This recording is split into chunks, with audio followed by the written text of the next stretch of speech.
unaupa moyo kizunguzungu, ila tumibarida bora tunimwachie Mungu. Shida unaupa moyo kizunguzungu, ila tumibarida bora tunimwachie Mungu. Ulo pendo lokupa ukotupa kule kanipa machungu, na ule muda loweka ukaulipa bure namwachia Mungu. Kama ulikwepo ungesema basi nimwachie Mungu. Umenacha nafata upepo kama karatasi namwachia Mungu. Shida we, shida we, shida we, mbona utoki kwangu mimi? Shida we, shida we, shida we, hebu ondoka niache mimi. Wewe kipofu, wewe kipofu, kipofu bebe wangu. Leo mwili wangu si uelewi ya. Uelewi vipi yani? Si unajua tena minara imesoma leo. Sawa mume wangu, mimi nimekuelewa, lakini leo nipo kwenye period. Period kivipi wakati wewe ni mke wangu wa ndoa? Mume wangu, usinifanyie hivyo. Kama nimeshakwambia nipo kwenye period, siwezi kukukatalia kwa sababu ni mume wangu wa ndoa na hii ni haki yako kweli, lakini naomba nielewe hivyo. Wewe, hiyo michezo naijua hiyo michezo toka kitambo naielewa hiyo. Mimi siwezi kukuelewa. Utake usitake utanipa. Lakini Gambe, hicho unachotaka kukifanya ni hatari kwa afya yako. Nakosea nini? Si haki yangu, wewe si mke wa ndoa. Nakoseaje? Shida unaupa moyo kizunguzungu, ila tumibarida. Mwenyekiti, nimekuja hapa kukupa taarifa juu ya huyu mume wangu, maana maisha ninayoishi pale nyumbani sio mazuri kabisa. Yaani sina amani, sina furaha na mapenzi yangu. Kila siku mimi kipigo, yaani kipigo imekuwa sehemu ya maisha yangu. Chakula sili mimi, naweza nikakata siku 2 bila kula na yeye hajali chochote. Inafika stage hata kulala nalala chini, ukizingatia hata wanyama wengine wanajengewa hata mazizi wanalala juu, ila sio mimi. Mwenyekiti, nimekuwa kama takataka jalalani mbele yake, sina thamani kabisa. Nimekuja tu kukupa taarifa. Mimi nimechoka hapa nilipofikia, nimechoka kwa kweli. Kama utakuja kusikia lolote juu yangu mimi, iwe uhai iwe kuumia hata kufa pia, jua ni mateso hayo ninayoyapitia kwa sasa. Nimechoka mwenyekiti, na ndio maana nimekuja kukupa taarifa tu. Ndio haya alonileta kwako mwenyekiti. Aisee, pole sana. Asante mwenyekiti. Pole sana, ila mimi taarifa zako ninazo toka muda sana, ila nilikuwa nashindwa kufanya maamuzi kwa sababu nyie ni wanandoa. Kama nyie ni wanandoa, nilishindwa kuingilia ndoa yenu. Kwa kuwa umefika katika chombo cha serikali, hatuna budi nitakusaidia. Swala lako nitalisaidia, nitamwita huyo bwana kuweza kuzungumza naye ili kusikiliza pande zote mbili, na kama atakaidi basi tafikisha chombo cha serikali cha ngazi ya juu ili kuweza kukusaidia. Sawa mwenyekiti, na hata hivyo sijajua hiyo siku atakapokuwa mnaongea naye kama nitatoka salama, maana hata nilipojaribu kuwaita marafiki zake kila wanapoongea naye tu basi inafika stage ananipiga pale tu anapoondoka, na sio anaondoka kwa heri, wanaondoka kwa kuwafukuza. Sasa sijajua hata mtakavyoongea naye kama nitatoka salama. Aisee, sijali, hii ni chombo cha serikali, jambo lako mnalo na umeshalifikisha. Kama utaona utofauti zaidi utamshurutisha. Sawa mwenyekiti. Sijali kabisa, swala lako tutalifanyia kazi tena mapema iwezekanavyo. Pindi nitakapoongea naye. Pia tulitoa matangazo yetu mitaani hapo kuhusu walemavu, vipofu. Kuna msaada umetoka serikalini kuhusu mkopo ili mpate angalau visenti vya kujisaidia saidia na ili shughuli zenu ziende. Je, umesikia hiyo taarifa? Mwenyekiti, taarifa kweli nilizipata, lakini yule mwanaume alinizuia kabisa nisitoe jina langu wala kuhudhuria vikao, hivyo nimeshindwa kufanya chochote kwenye hizo taarifa. Mimi sina sauti, sina haki yoyote pale ndani.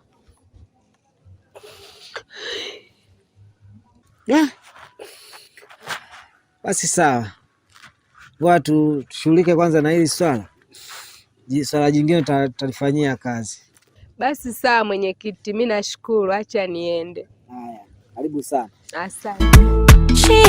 Shida unopa moyo kizunguzungu, ila tumi barida wala tumi mwachie Mungu. Ndiyo mjumbe. Bwana Gambe, nimekuita hapa kuhusiana na mkeo. Kaniletea taarifa akisema unamnyanyasa, unampiga. Kachoka, kaamua kuleta taarifa kwa mwenyekiti wake. Ndugu mwenyekiti, kabla sijajibu swali lako, naomba nikuulize maswali hayo mawili. Swali la kwanza, unaniuliza wewe kama baba yake mzazi, wewe kama shehe aliyotufungisha ndoa, wewe kama padri au mchungaji? Swali la pili, unaniuliza wewe kama nani? Na kuuliza kama mwenyekiti wako ambaye nalinda raia na mali zake. Kwa hiyo mke wangu namlinda? Hata yeye pia nakulinda kama mwananchi wangu. Labda nikuulize swali mwenyekiti. Una mke?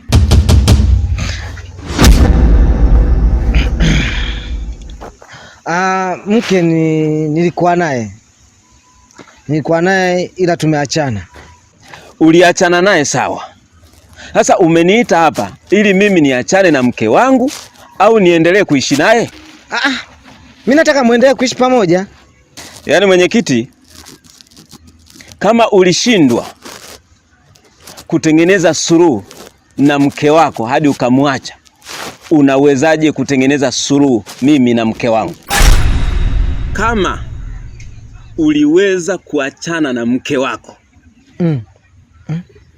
unawezaje kuisuluhisha ndoa yangu mimi, wakati ndoa yako wewe ilikushinda mpaka mkeo ukamwacha? Kwa nini usingeanza wewe kusuluhisha ndoa yako ukabaki na mkeo, halafu ndio uje usuluhishe ya kwangu? Kwa hili mwenyekiti, sina mazungumzo na wewe na huna uwezo wa kusuluhisha ndoa yangu. Uwezo wa kusuluhisha ndoa yangu ninao mwenyewe, kwa sababu ndoa yako ilikushinda. Utaisimamiaje ndoa yangu? Kwa hili mwenyekiti. Haya, karibu bwana Gambe. Bwana Gambe, yaani maneno makali bado tena, yani Haya, karibu. Wewe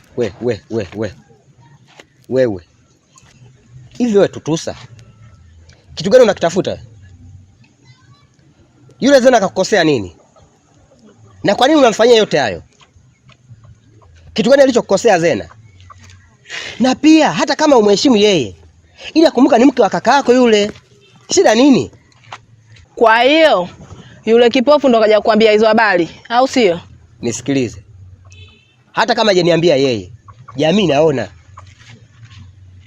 Jamii naona unayafanya. Alafu kingine, kwa nini mnamuonea kosoa hali yake ile? Kila binadamu anapitia. Sasa nisikilize nikwambie. Kwa sasa hivi nakwambia, endapo kama utarudia tena, yaani wewe na ndugu zako mtaniona mimi mbaya.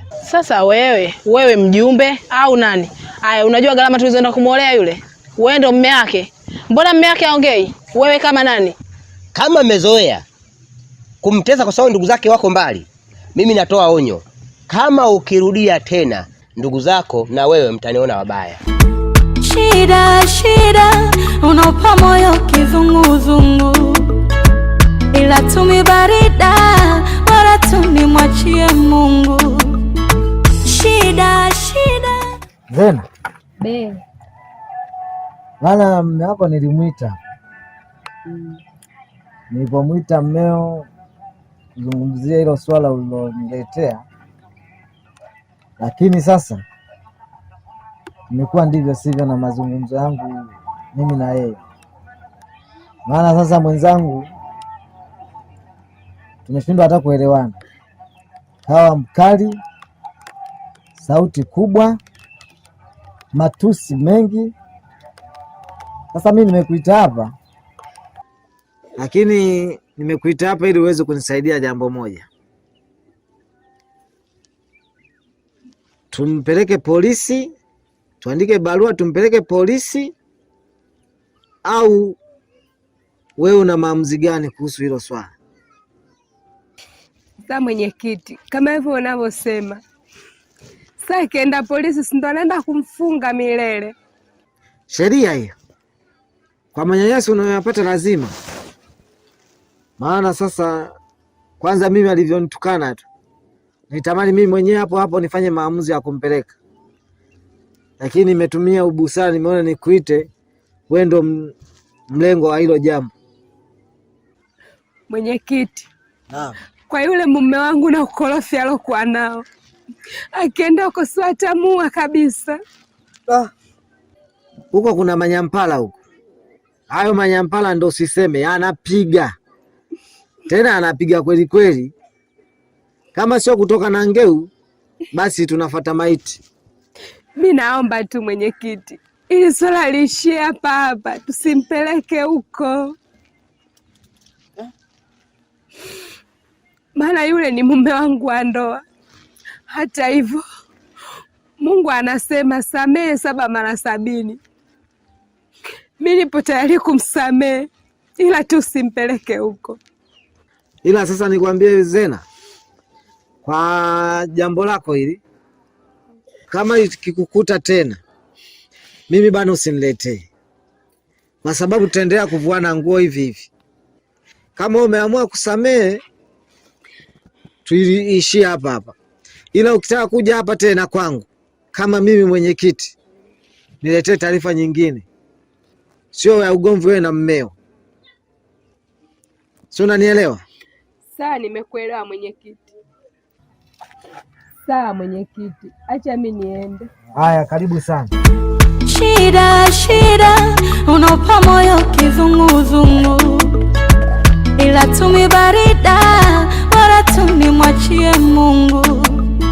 Shida, unopa moyo kizunguzungu, ila tumibarida wala tunimwachie Mungu.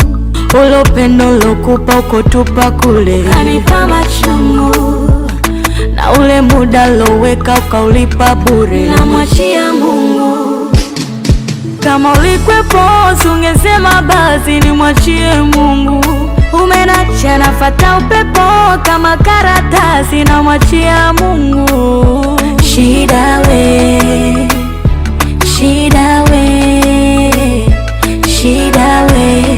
mbona utoki kwangu mimi? Shida we,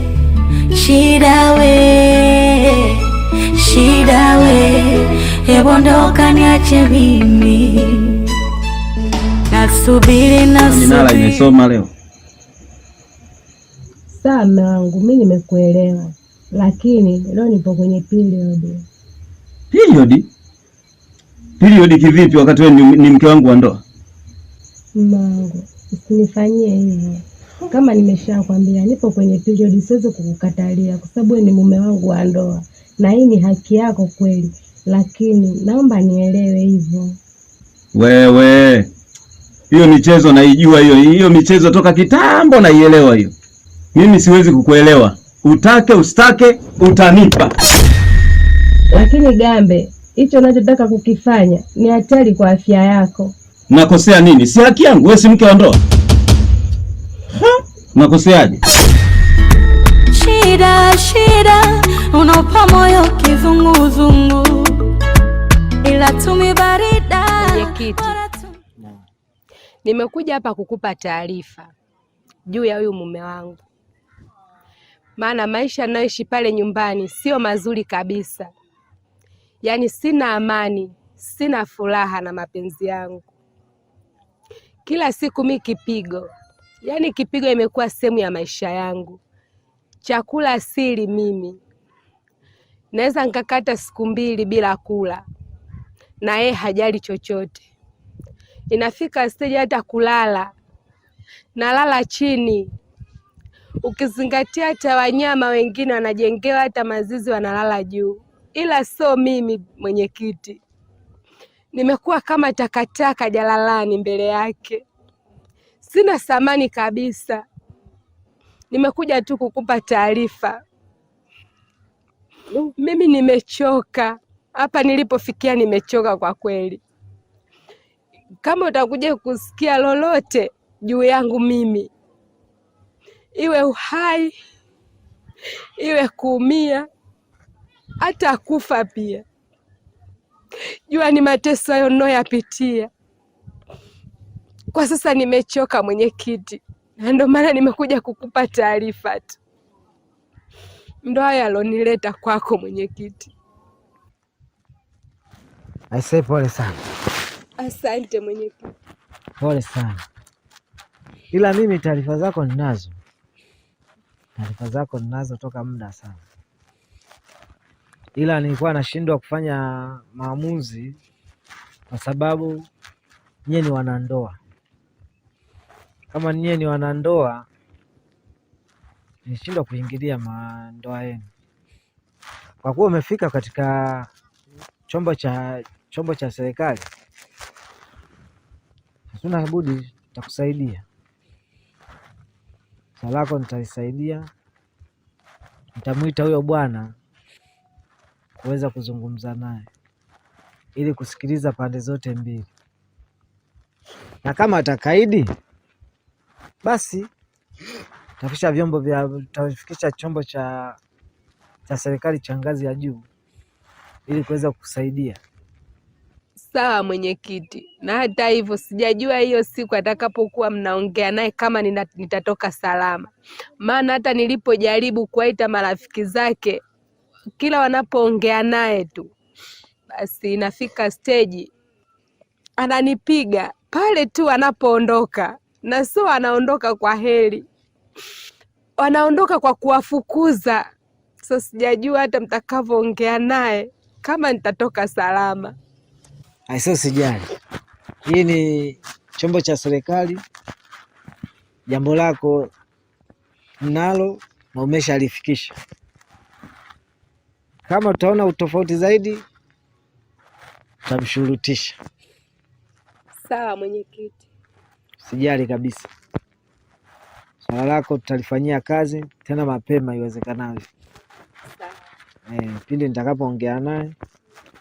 Pia tulitoa matangazo yetu mitaani hapo kuhusu walemavu, vipofu. Kuna msaada umetoka serikalini kuhusu mkopo ili mpate angalau visenti vya kujisaidia na ili shughuli zenu ziende. Je, umesikia hiyo taarifa? Mwenyekiti, taarifa kweli nilizipata, lakini yule mwanaume alinizuia kabisa nisitoe jina langu wala kuhudhuria vikao, hivyo nimeshindwa kufanya chochote kwenye hizo taarifa. Mimi sina sauti, sina haki yoyote pale ndani.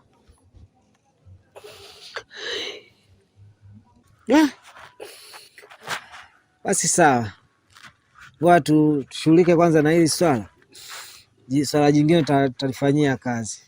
Basi sawa mwenyekiti, mimi nashukuru, acha niende. Haya, karibu sana. Asante. Shida unaupa moyo kizunguzungu, ila tumi barida wala tumi mwachie Mungu. Ndiyo mjumbe.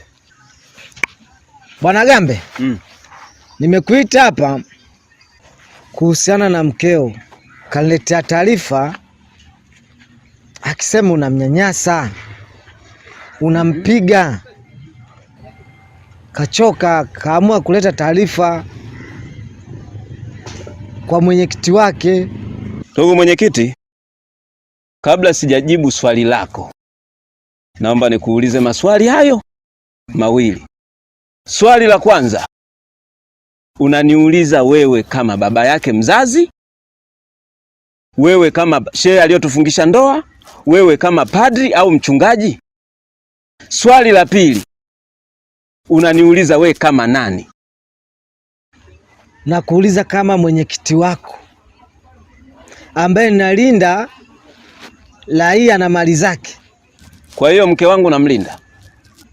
Hata yeye pia nakulinda kama mwananchi wangu. Labda nikuulize swali mwenyekiti. Una mke?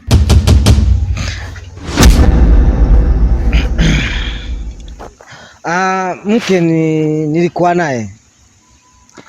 naye ila tumeachana. Uliachana naye, sawa. Sasa umeniita hapa ili mimi niachane na mke wangu au niendelee kuishi naye? Mimi nataka muendelee kuishi pamoja. Yaani mwenyekiti, kama ulishindwa kutengeneza suluhu na mke wako hadi ukamwacha, unawezaje kutengeneza suluhu mimi na mke wangu? Kama uliweza kuachana na mke wako, unawezaje kuisuluhisha ndoa yangu mimi, wakati ndoa yako wewe ilikushinda mpaka mkeo ukamwacha? Kwa nini usingeanza wewe kusuluhisha ndoa yako ukabaki na mkeo, halafu ndio uje usuluhishe ya kwangu? Kwa hili mwenyekiti, sina mazungumzo na wewe na huna uwezo wa kusuluhisha ndoa yangu. Uwezo wa kusuluhisha ndoa yangu ninao mwenyewe, kwa sababu ndoa yako ilikushinda. Utaisimamiaje ndoa yangu? Kwa heri mwenyekiti. Haya, karibu bwana Gambe. Bwana Gambe, yaani maneno makali bado tena, yani Haya, karibu. Wewe hivi wewe Tutusa, kitu gani unakitafuta? Yule Zena akakukosea nini? Na kwa nini unamfanyia yote hayo? Kitu gani alichokukosea Zena? Na pia hata kama umheshimu yeye, ila kumbuka ni mke wa kaka yako yule. Shida nini? Kwa hiyo yule kipofu ndo kaja kukuambia hizo habari, au sio? Nisikilize. Hata kama hajaniambia yeye, jamii naona. Jamii naona unayafanya. Alafu kingine, kwa nini mnamuonea kosoa hali yake ile? Kila binadamu anapitia. Sasa nisikilize nikwambie. Kwa sasa hivi nakwambia, endapo kama utarudia tena, yani wewe na ndugu zako mtaniona mimi mbaya. Sasa wewe mjumbe au nani? Aya, unajua gharama tulizoenda kumolea yule? Wewe ndo mume wake. Mbona mume wake aongei? Wewe kama nani? Kama mmezoea kumteza kwa sababu ndugu zake wako mbali, mimi natoa onyo. Kama ukirudia tena, ndugu zako na wewe mtaniona wabaya. Shida unaupa moyo kizunguzungu, ila tumi barida wala tumi mwachie Mungu. Zena.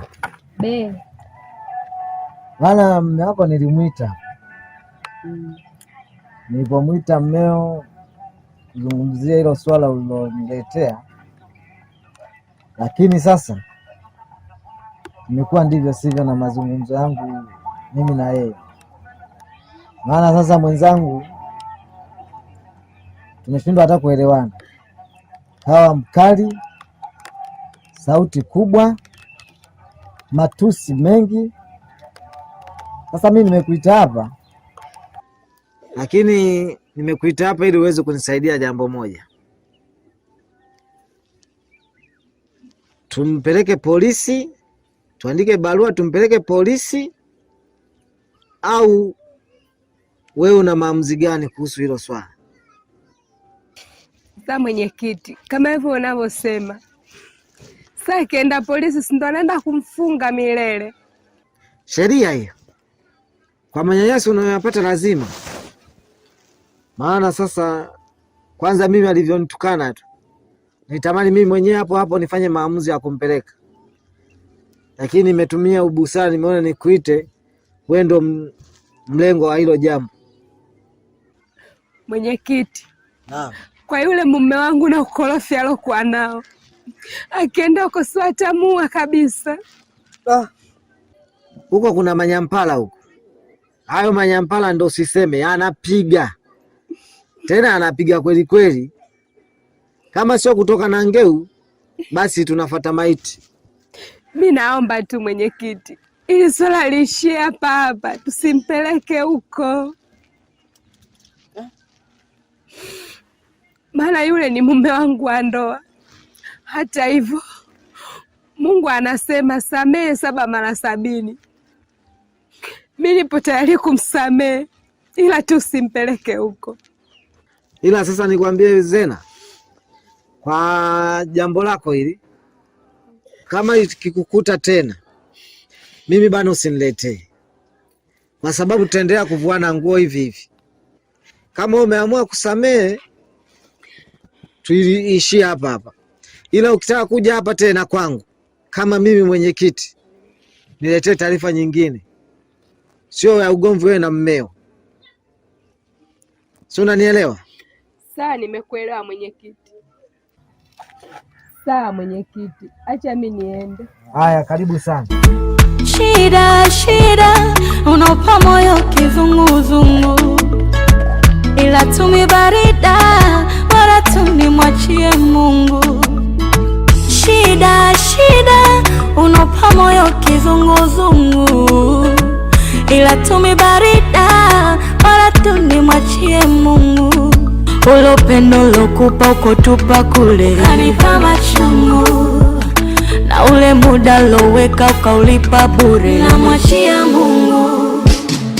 Kama ulikwepo ungesema basi nimwachie Mungu. Umenacha nafata upepo kama karatasi, namwachia Mungu. Shida we, shida we, shida we, mbona utoki kwangu mimi? Shida we, shida we, shida we, hebu ondoka niache mimi. Nasubiri nasubiri, moja moja mpate mbili, ikisha hili mara hili, ngoja ngoja kantawini. Dada samani, unanifanya nisote, unaniganda utaki kwenda kokote. Na kusikiliza.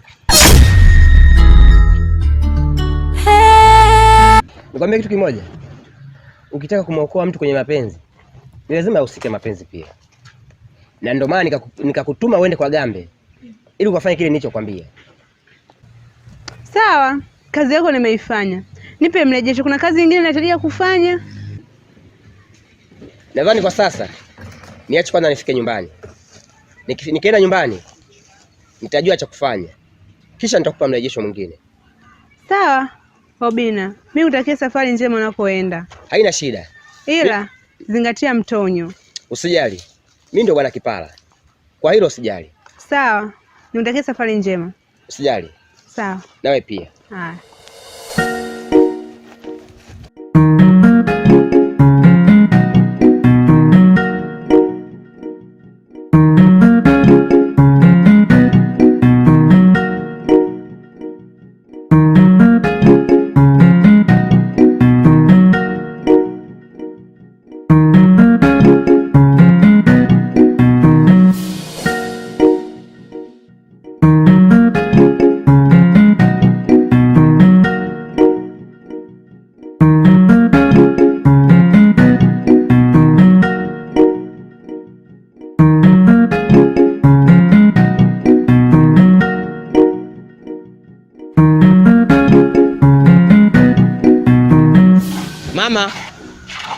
Mama. Mama.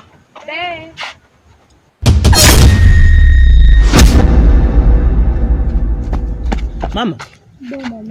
Nini kimekuta? Baba anataka kuniua. Bora uniache mwanangu. Maana hicho unachofanya ni hatari kwetu. Hapana mwanangu, nifungue, mimi sipendi kuona kwenye hali hii. Akitukuta baba itakuwa balaa lingine. Niache tu.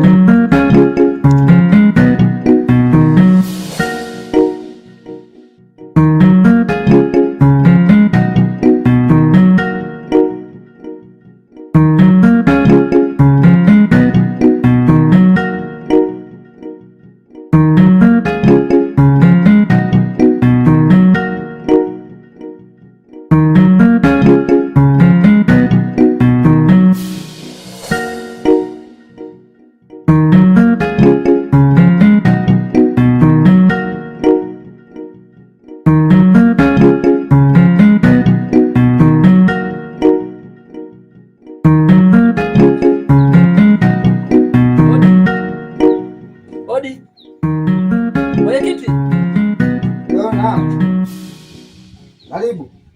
Asante. Karibu sana. Asante. Mwenyekiti, mimi nimekuja kutoa taarifa. Mimi natishiwa maisha na Bwana Gambe. Ndio. Na amesema anaponiona kokote pale, atanifanyia kitu ambacho siji kukisahau, yaani atanifanya kitu kibaya. Tena. Sasa sielewi atanifanyia kitu gani. Taarifa za Bwana Gambe mimi ninazo. Tena ninazo sana. Sasa kama Bwana Gambe kafikia hatua hiyo, haina budi tumuitie polisi. Kwani wewe Bwana Gambe umemfanyia nini? Umefanyaje? Mimi Bwana Gambe sijamfanyia jambo baya lolote. Isipokuwa siku moja nilikuwa site. Kwenye mambo yangu ya ujenzi. Ndio. Alipita binti ambaye ni kipofu. Yule alikuwa amepotea. Kupotea mimi nikaona sio vema, nikamsindikiza mpaka nyumbani. Sawa. Basi nikamsindikiza mpaka nyumbani kwake, hapo ndo kumbe ndo kwa Bwana Gambe. Yule binti wakati anatoa shukrani zake pale, yule bwana alichofanya katoka ndani huko na panga, wangu nakwambia nataka nikate na panga. Mimi sikutaka makuu nikakimbia. Sawa. Umeona? Ndio. Sasa kutokana na yule binti maisha yake anaoishi ni ya shida sana. Siku moja nikaona yule binti akiteseka sana, akilalamika njaa nini mambo mengi kwa sababu watu huko nasikia, nikasema sio vema kwa sababu mimi kijana na yule pale ni mtu, hapo usimcheke mtu kaangali wewe bado uko hai. Ndio. Nikaona sio mbaya. Nilikuwa na kibaba changu cha unga mwenye nikabeba kwenye kifuko nikaenda kumkabidhi. Sawa. Sasa kitendo cha kumkabidhi kile kibaba cha unga, Bwana Gambe kafika. Alipofika yeye nakwambia, cha kwanza akanikunja mimi. Tena. Akanikunja na kunitikisa na kutaka kunipiga, lakini alichoniambia kitu kimoja. Kaniambia nitakuja kukufanya kitu kibaya ambacho hutakuja kusahau. Na nikikukuta kokote pale, ama zako ama zangu. Akamchukua mke wake wakaondoka. Sasa sijajua atanifanya kitu gani. Ila sasa mimi nimekuja kuripoti mwenyekiti. Lolote lile litalonikuta mimi, ujue muhusika mkuu atakuwa ni Bwana Gambe. Aisee, pole sana. Tufanye jambo jingine. Tufanye jambo hapa. Huyu tumwitie polisi. Akamatwe. Ingawa mke aliniombaga msamaha kwamba asamehewe, lakini kwa sasa hivi sasa alipofikia hapana. Inabidi tumwitie polisi. Hilo litakuwa swala zuri sana mwenyekiti, kwa sababu tunaishi bila amani hapa kijijini. Yeye nani bwana? Amna, hii serikali haiwezi kufumbia macho swala hili. Maana tukiendelea kufumbia macho atazuru watu. Basi sawa mwenyekiti, mimi langu lilikuwa ni hilo tu. Hivyo basi acha mimi nikafanya shughuli zangu zingine za kimaendeleo. Karibu sana. Na mimi nitakuwekea ulinzi. Na mgambo hapa nitaongea naye ili tujue tunamfanyaje huyu bwana. Nashukuru mwenyekiti. Haya, karibu sana. Haya sawa. Karibu sana. Haya mwenyekiti.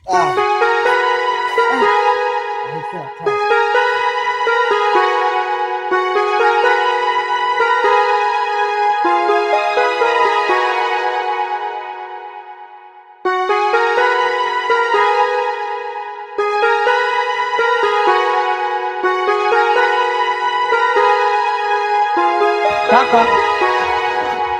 Kaka. Nani Kante? Ndio.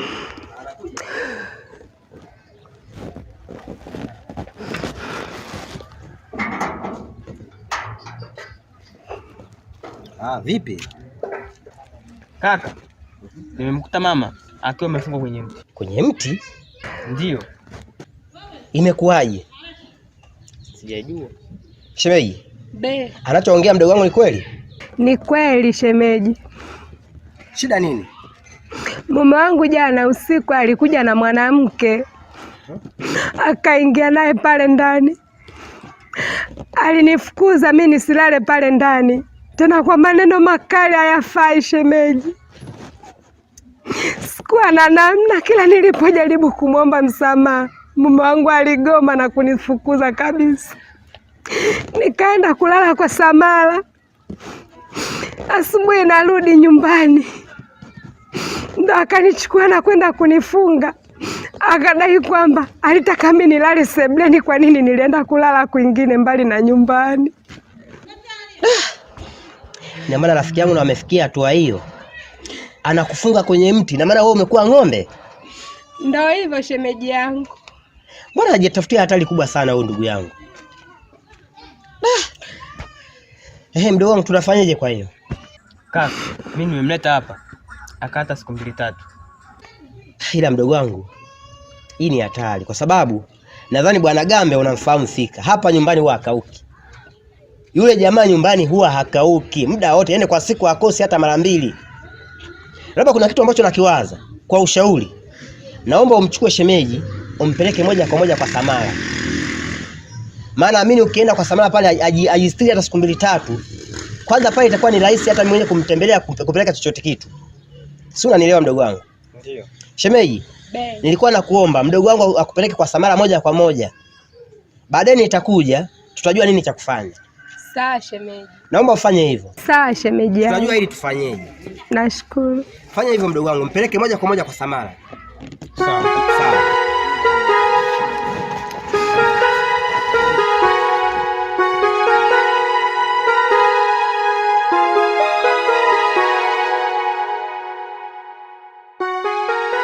Mwenyekiti. Mwenyekiti. Nani? Kumbe mimi naita muda wote, kumbe uko ndani. Karibu bwana. Nani ni shida? Karibu. Habari. Hivi. Nilisemaje kuhusu kuniandikia barua? Bwana Gambe, nimekuandikia barua ya wito. Na barua ya wito haina ubaya. Barua ya wito, lakini si unakumbuka nilikuonya sihitaji kuniandikia barua. Sasa Bwana Gambe, bila kukuita ningechukua majukumu ya kupeleka ngazi ya juu kesi yako. Ungekamatwa. Lakini nimekuita ili tuweze kuzungumza hili swala. Sio kwamba nimekuita kwa ubaya. Wewe si raia wangu. Na mimi nimekuita ili tuzungumze. Au unataka tufike ngazi ya juu? Sasa mwenyekiti. Naam. Sikiliza nikwambie jambo. Lile shamba langu la kule bondeni, si unalijua? Eka 3 nilizolima bamia. Sawa sana nazijua. Nenda kapime ukubwa wa robo wa lile shamba la bamia. Chukua hii kesi uizime. Isiwepo kabisa, ifute kabisa. Nimekuelewa. Nimekuelewa Bwana Gambe. Sasa Bwana Gambe, sawa, mimi sijakataa. Lakini unaonaje kwenye ile mboga ile ukanipa na debe 2 za mahindi, ili mboga ile inaenda na tonge kidogo. Sasa hayo si ndio mambo ya kusema? Hayo ndio mambo ya kusema. Yaani habari ya kuishi na mwananchi sio kumpeleka polisi, sijui kumpeleka wapi. Kana mwananchi uzungumze naye, kwa sababu wewe nyinyi mpo kwa ajili yetu sisi. Sasa habari ya debe 2, sikiliza mwenyekiti, ni kuondoe hofu. Sio debe 2 tena. Kakate robo ya bamia. Jioni tafuta muda wako. Kama ni jioni, Ndiyo. Kesho asubuhi, muda wote utaona wewe sahihi. Njoo nyumbani, nakupa gunia la mahindi. Hapo bwana Gambe. Si umenielewa? Hapo bwana mimi. Bwana haina shida, hapo mimi naondoka zangu, hapo naondoka zangu. Yaani hapo bwana. Bwana Gambe. Kazi ya mwenyekiti ni kukalia kiti. Hiyo imeisha hiyo. Na kiti kinafanya kiti chake. Asante bwana Gambe. Ulaji huu. Mimi fata nikoma mtaani. Bwana niingie ndani kwanza.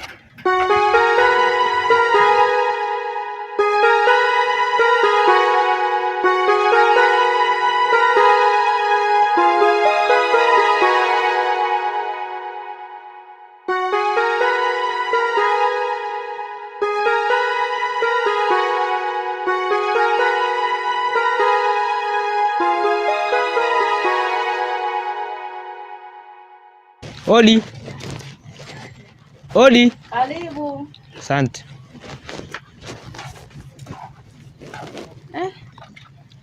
Samahani. Karibu Kante. Asante. Shikamoo. Marahaba, za uzima.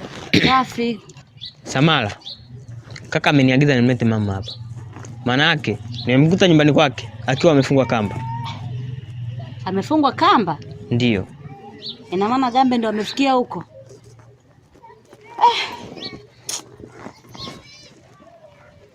Sasa itakuwaje kama mume wake akigundua jambo hili?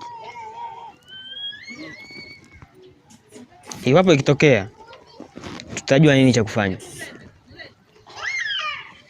Sikiza nikwambie, kwa hilo halina shida, ila hakikisha hakuna mtu yoyote atakayojua hili, maana mtaniweka hatarini. Kwa hilo siwazi. Dazena, karibu sana dada wangu. Asante. Basi mimi ngoja niwaache. Sawa. Karibu dada wangu. Nashukuru. Mimi naenda. Haya.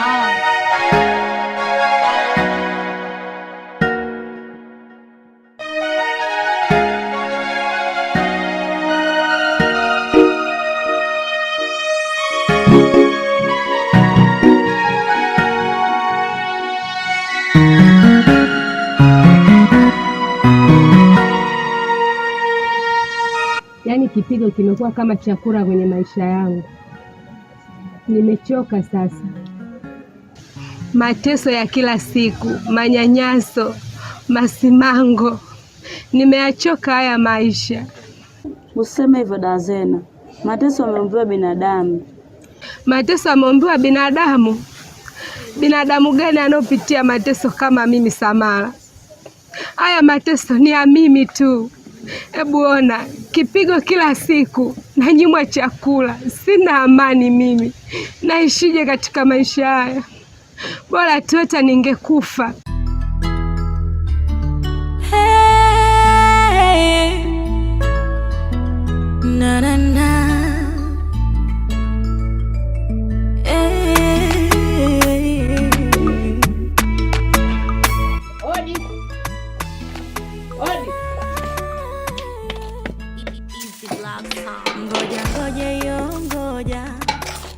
Mdogo wangu.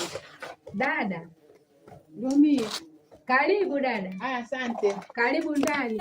Shida unopa moyo kizunguzungu, ila tumi barida bora tumi mwachie Mungu. Shida. Obina. Naam. Nimekuita hapa kwa jambo nataka nikwambie. Ndio. Kuhusu ile kazi yako unaomba nikufanyie. Kiukweli ile kazi mimi imenishinda. Na ninapokuita hapa nachotaka kukwambia, kuanzia sasa sipo tayari kufanya ile kazi. Kiukweli nataka kuacha ile kazi. Gesa, hebu usijisahaulishe. Kumbuka mimi na wewe tumefanya kazi nyingi sana. Shida kubwa ni nini? Alafu kingine, kitu chochote ambacho mnakuwa mnafanya na mwenzio, ukitaka kuacha, hawachagi hivyo. Obina, yule mama kipofu ni mtu wa karibu sana kwangu. Hivi siku akija kugundua mimi ndo namfanyia haya, atajisikiaje? Au atanichukuliaje mimi? Sawa, na ndio maana nikakwambia hivi, hili jambo tunalolifanya haipaswi yule kipofu ajue hata kidogo. Sawa, mimi niko tayari uache hii kazi, ila kabla hujaacha kuna jambo nataka unisaidie. Yaani naacha kazi unaniongezea kazi? Ni kazi gani hiyo tena? Usijali kwa hiyo, kila kitu nitakutumia kwenye meseji. Sawa, nimekuelewa. Naisubiri hiyo meseji. Usiwe na hofu. Sawa. Mdogo wangu, nimeitikia wito wako. Kuna tatizo gani hapa? Dada, kwanza nashukuru umefika, ila kinachoendelea hapa dada, hakuna kingine zaidi ya mateso. Yaani ninateseka sana, kipigo, masimango ni sehemu ya maisha yangu. Usinione hivi nimenenepa ukajua naishi maisha ya raha dada. Tambua hii ni miili yetu ya asili, hata tuwe na shida bado tupo hivi hivi tunanenepa tu. Lakini mateso ninayoyapitia mimi dada ni makubwa sana. Mimi sili, sinywi, nanyanyasika sana hapa nyumbani. Kama kifua hiki kingekuwa kinafunuka uone moyo wangu. Moyo wangu umesinyaa dada kwa kipigo ninachopigwa, kwa mateso na maumivu. Utumbo wangu umesokoteka kwa njaa. Inafika hata siku 2 mimi sijui kula. Naumia sana dadangu. Nashukuru kwa kuwa umefika. Najua utanisaidia jinsi gani ya kulimaliza hili. Sawa mdogo wangu, mimi nitakusaidia. Hilo halina tatizo. Na nilikwambia sasa nawe. Mwanaume yakufai, wewe mwenzangu kisabisabina. Nimempenda, umeona? Kinachokutokea. Mimi nina uwezo wa kusaidia, nitakusaidia tu mdogo wangu, siwezi nikakuacha. Sawa dada, mimi nakuelewa, lakini sasa huu sio muda wa kulaumiana tena. Hili limeshatokea, hatuwezi kubadilisha chochote. Tujue tu wewe unanisaidiaje kwenye hili. Mimi hapa cha kukusaidia, namsubiri huyo mume wako huyo aje.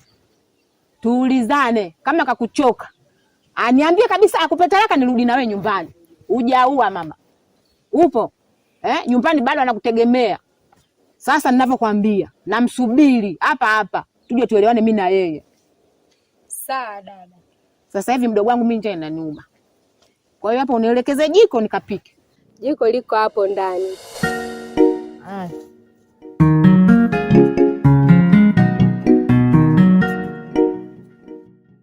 Shemeji. Ndio shemeji. Nimekuja hapa, nimepata malalamiko kutoka kwa mdogo wangu. Wewe unamnyanyasa, unampiga, umjali na umthamini kwa kila kitu. Na unamwona kama mbwa vile. Sasa nimekuja hapa ili unielekeze. Imekuwaje na mdogo wangu mpaka unashindwa kumjali? Amedai namnyanyasa? Ndio. Hapana. Yaani kwa jinsi ninavyompenda mdogo wako, tangu namuoa yuko na macho yake mazima mpaka anakuja anaingia kwenye upofu, sijawahi hata kumpiga. Leo akwambie namnyanyasa? Kwa hiyo mdogo wangu michizi yule, si ndio?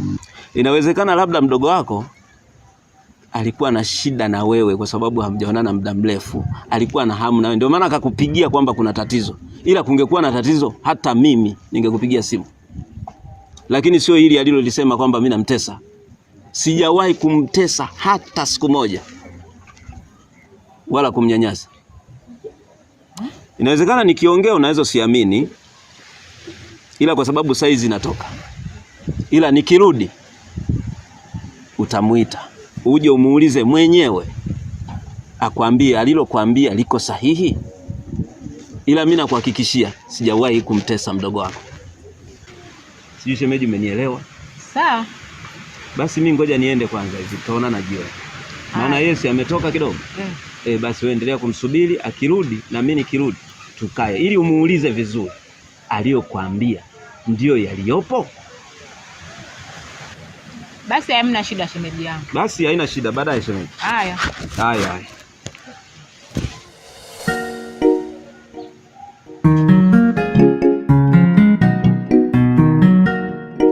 Inawezekana vipi? Hivyo ndivyo alivyokuwa. Na amejuaje kama mke wake yupo hapa? Hata mimi sielewi. Ninachokijua ni kwamba Gambe amekuja nyumbani kwangu, amemchukua mke wake na ameondoka naye. Wewe nenda kamwambie tu kaka yako. Gambe ameenda nyumbani kwa Samara, amemchukua mke wake na ameondoka naye. Sawa. Mimi naenda. Sawa.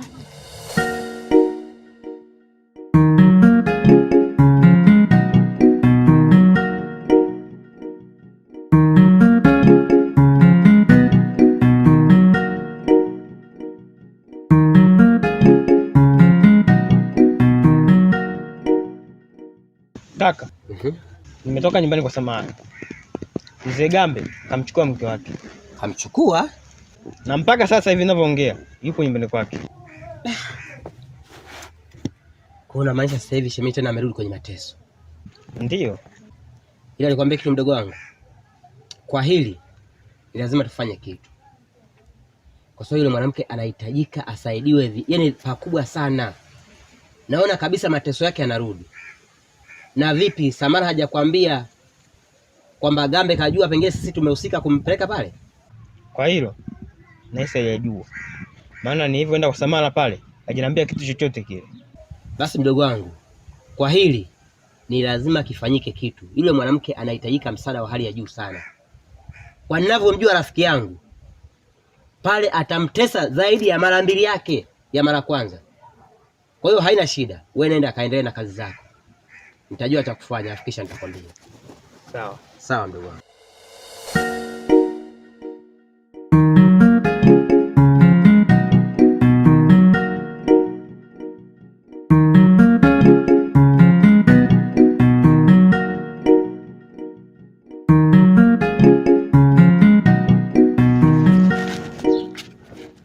Wewe Zena?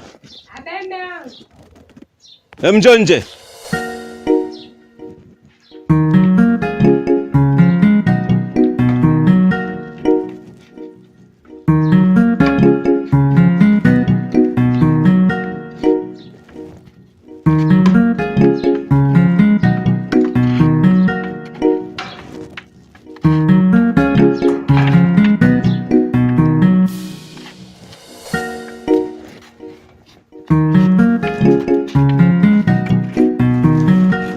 Sasa umesikia wewe kipofu?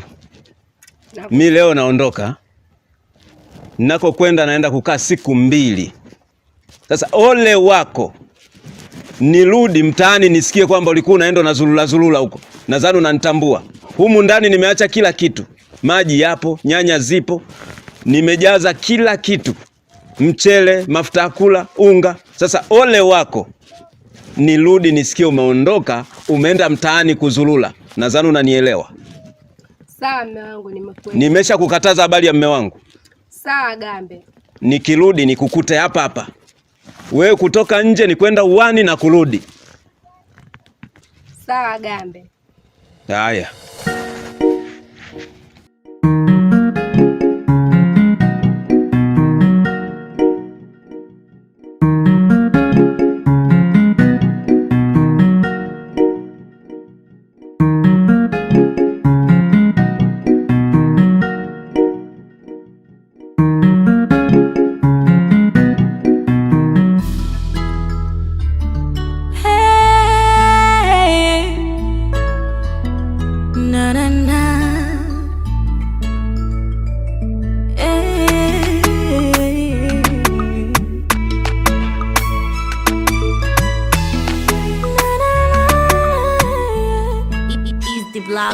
Ngoja ngoja yo ngoja, inafanya kumiza matumbo.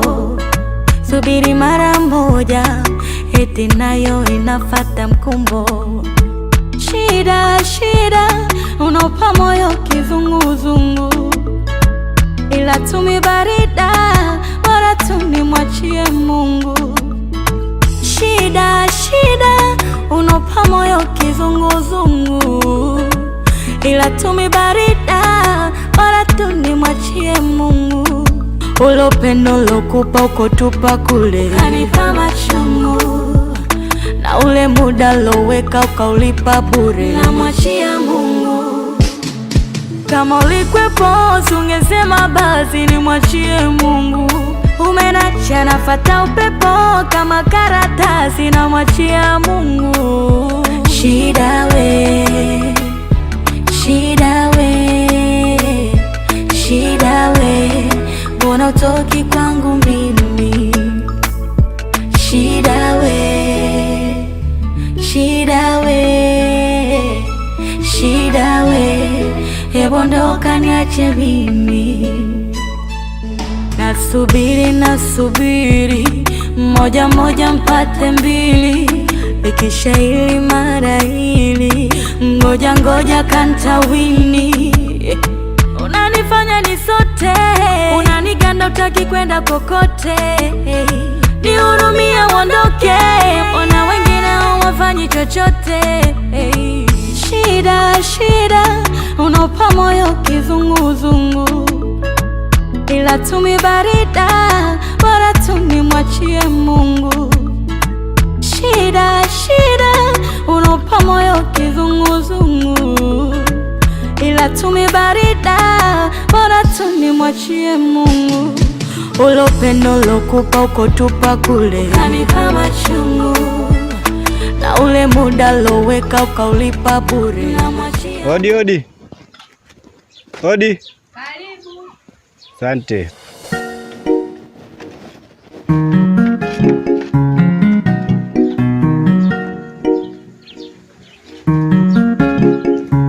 Karibu. Asante dada.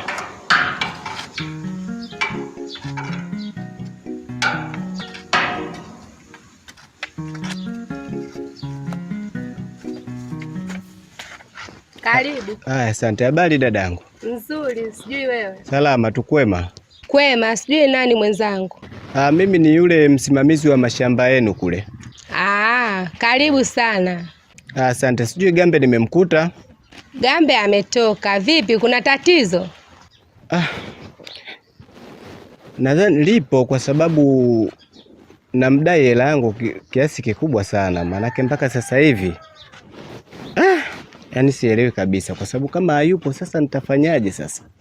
Nasikitika kukwambia Gambe ametoka, ila hata hivyo ungewahi kidogo, hata mimi ningeweza kukulipa hiyo pesa, lakini umechelewa. Na hata hivyo Gambe hayupo hapa nyumbani. Sasa dada, mimi kwa sababu sina budi, nadhani kwamba bora tu niende.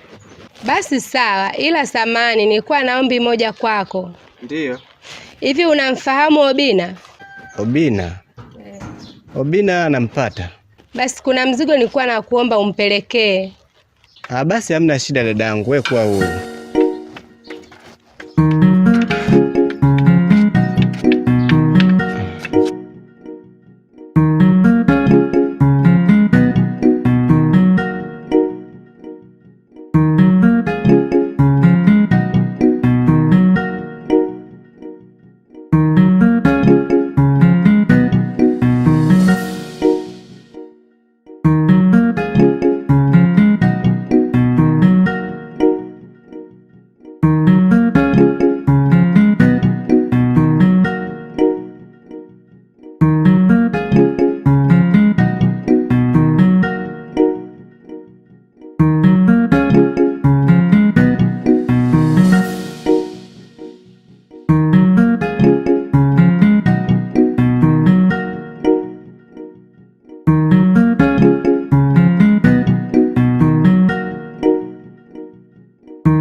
Hapa ni barua.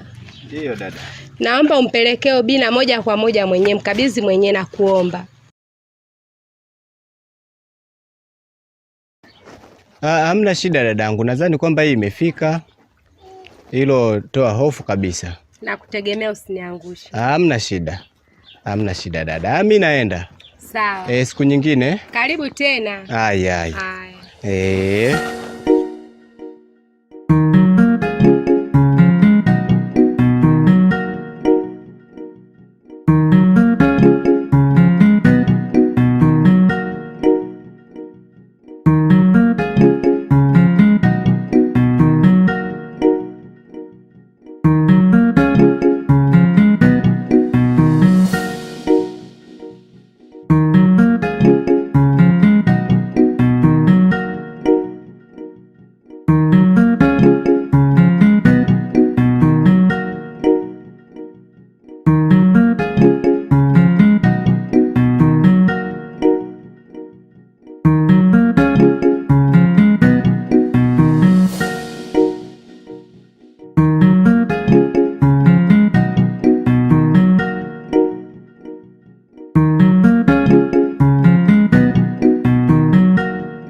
Niambie bwana. Ase vipi bwana? Safi kwema ndio. Kwema ndugu yangu. Karibu. Bwana shukrani. Karibu sana ise. Alopoa kabisa. Karibu tukae. Ila naka ujumbe kako kadogodogo hapa. Ujumbe? Kutoka kwa nani? Kutoka kwa mke wake na Gambe. Mke wa Gambe? Ndio. Sawa, nashukuru sana. Bana hamna taabu. Tuana mimi? Ninyoke nikaangalie maratiba mengine, si unajua? Sawa. Hamna shida. Nashukuru ndugu yangu. Haya, shukrani bwana. Sawa. Poa.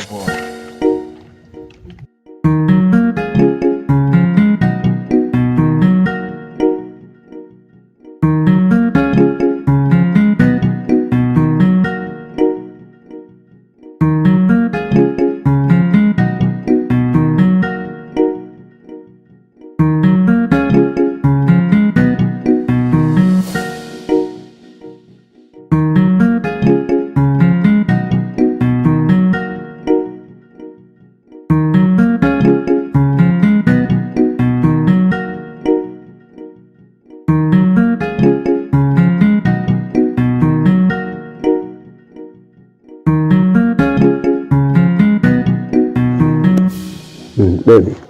Abe. Leo nimeenjoy sana kwa kweli. Mtoto we ni fundi sana mtoto, yaani najutia kwa nini nilichelewa kukupata.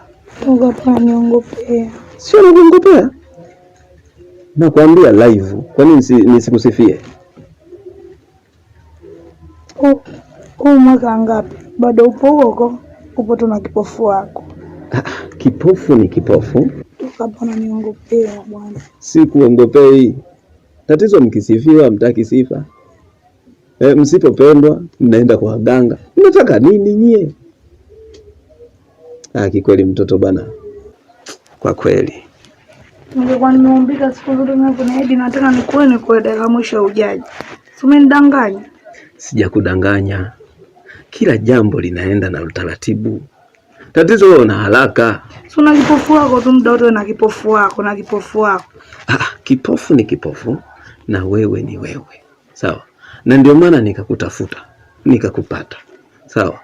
Tuko pamoja hivi leo na siku ya 3 niko hapa. Haya, presha yako nini? Kwa kwanza tuza nyumba umekuja nani? Una wasiwasi na hilo? Hati ziko kwenye begi. Kila kitu nimekuja nacho. Kama shamba. Yaani tukimaliza hapa kazi yako ni kusaini. Hati za nyumba, hati za mashamba. Au unataka hati ya ipi tena? Au na hati ya kwangu mimi mpaka hati yangu mimi usaini? Hati za nyumba. Mtoto mzuri, usijali, nimekuja nazo, ziko kwenye begi. Tutapomaliza majukumu yetu hapa na kukabidhi hati, una saini. Si umenielewa? Nataka nione. Kwa hiyo huamini? Ndio, siamini. Kama huamini, subiri tumalize, ili ushuhudie kwamba ninachokuambia kiko sahihi.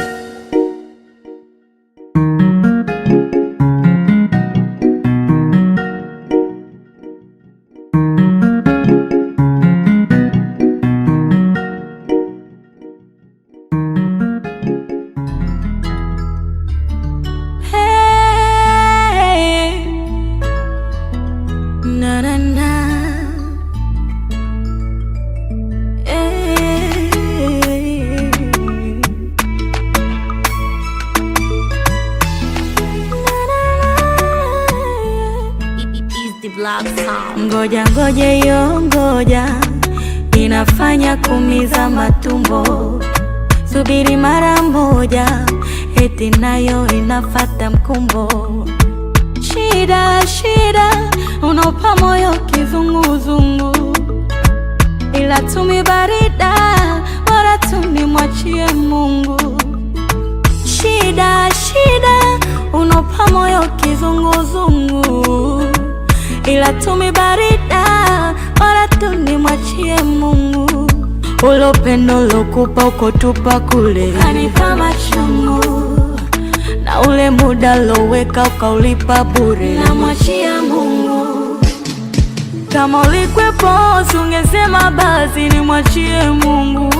Umenacha nafata upepo kama karatasi, na mwachia Mungu. Shida we, shida we, shida we, mbona utoki kwangu mimi?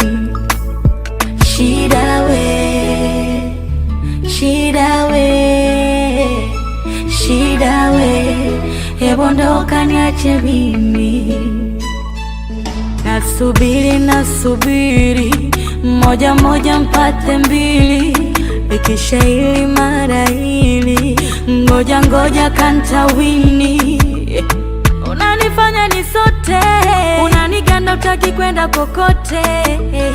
Nihurumia uondoke, ona wengine hawafanyi chochote. Shida shida, unopa moyo kizunguzungu, ila tumi barida, bora tuni mwachie Mungu. Shida shida, unopa moyo kizunguzungu, ila tumi barida, bora tuni mwachie Mungu. Ulo pendo lokupa uko tupa kule, kanipa machungu, na ule muda loweka ukaulipa bure, na mwachia Mungu. Kama ulikwepo ungesema basi ni mwachie Mungu. Umenacha nafata upepo kama karatasi, na mwachia Mungu. Shida we, shida we, shida we, shida we, mbona utoki kwangu mimi? Shida we, shida wewe, shida we, oh, no, no. Shida we, hebu ondoka niache mimi. Oh, yeah, yeah, yeah. Shida. Jamani. We Zena. Zena. Huyu kipofu vipi? We Zena.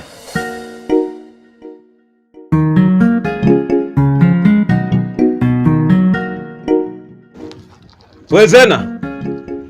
Zena. Sasa huyu ameenda wapi? Si nimemwambia sitoke huyu. Au kalala. We Zena.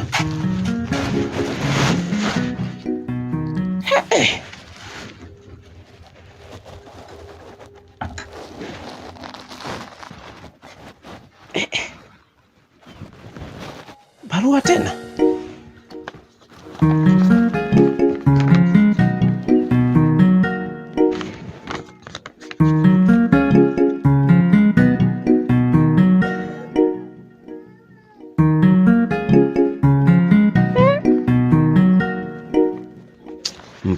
Mpumbavu kweli huyu. Ina maana maagizo niliyosema hajayaelewa. Sasa ngoja nikamtafute huko, na nikimpata huyu atanitambua. Ngoja kwanza niweke begi langu hapa. Yaani mtu namwambia asitoke, nikirudi nimkute anaondoka. Ngoja kwanza, panga langu liko wapi? Hili huko. Sasa ngoja nikamtafute huko. Hili huko. Sasa shughuli ataipata huko mtaani, anijui. Mpumbavu sana huyu.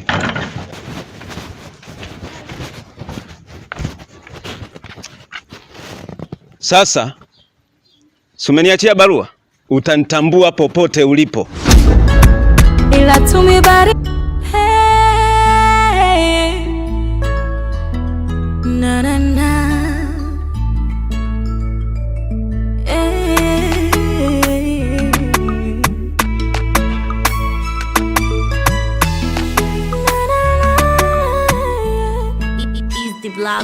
ngoja ngoja inafanya kumiza matumbo, subiri mara moja, eti nayo inafata mkumbo. Shida unopa moyo kizunguzungu, ila tumi barida wala tuni mwachie Mungu. Shida unopa moyo kizunguzungu, ila tumi barida wala tuni mwachie Mungu. Ulo pendo lokupa uko tupa kule, kanipa machungu, na ule muda loweka ukaulipa bure, na mwachia Mungu. Kama ulikwepo ungesema basi ni mwachie Mungu.